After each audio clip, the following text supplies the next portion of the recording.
Namaste children, this is Jyoti Devgan from the SST department, and now let us move further with the Delhi Sultans in the second part of the video.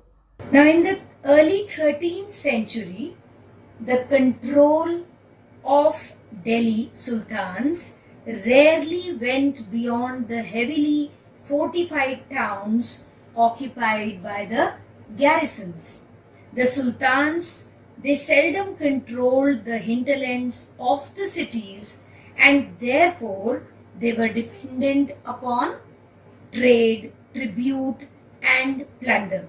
Trade meaning the exchange of goods from one place to another.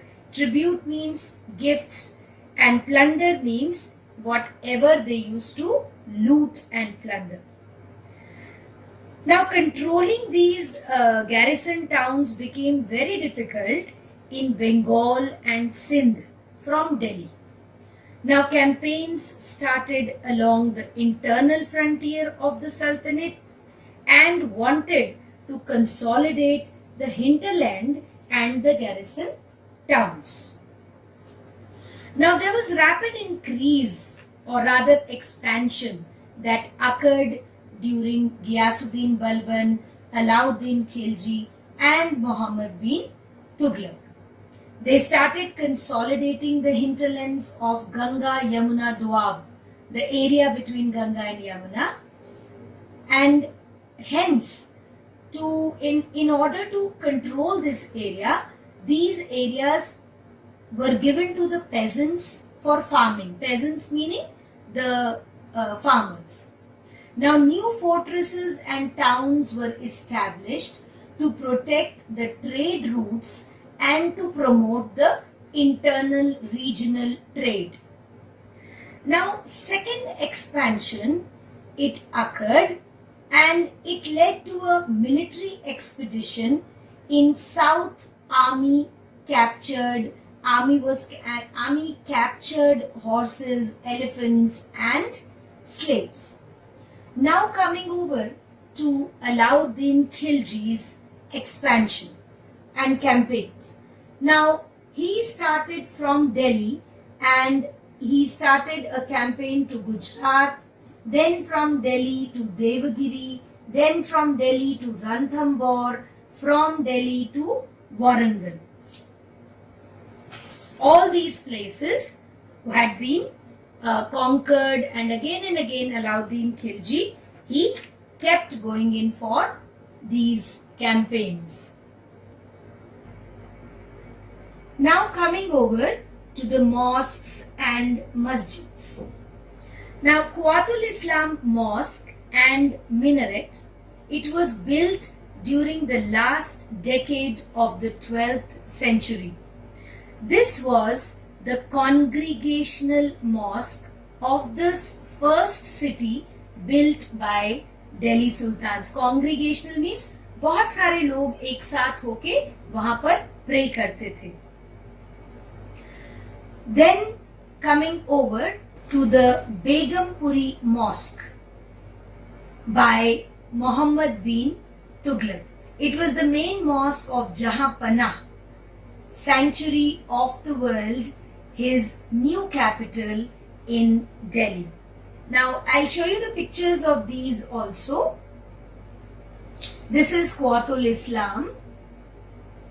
This is the Begumpuri Mosque.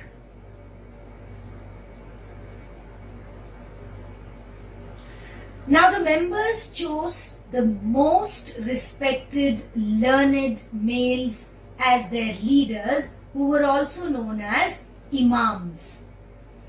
He also used to deliver the sermon. Sermons means a gathering, which was known as khutbah. In India, this is to the west. This is called the Qibla.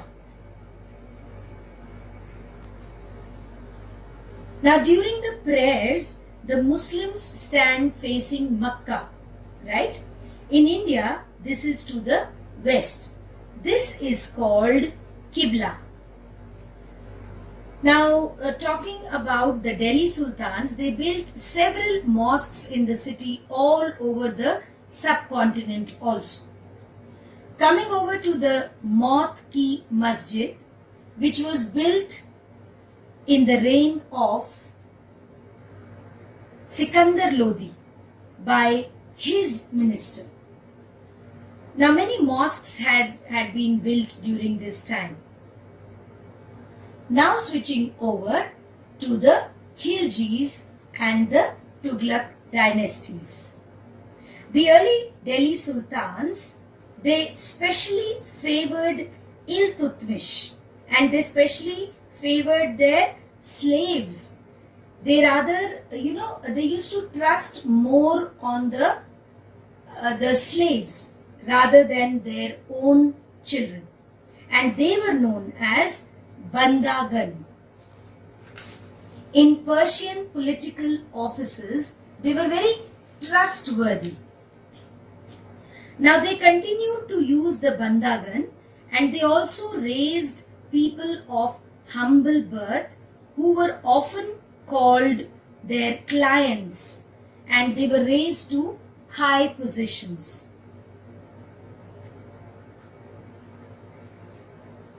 Like the earlier sultans, the Khalji and Tughlaq monarchs, they appointed military commanders as the governors of territories of varying sizes. Now these lands were called Iktas and their holders, they were called Iktadar or the Mukti. The duty of Muktis was to lead the military campaigns and maintain law and order in their Iktas. Now a very important line here says, the clients, they were more loyal to the patrons and not to their heirs. They did not trust their own children, but they trusted more on these Bandagans.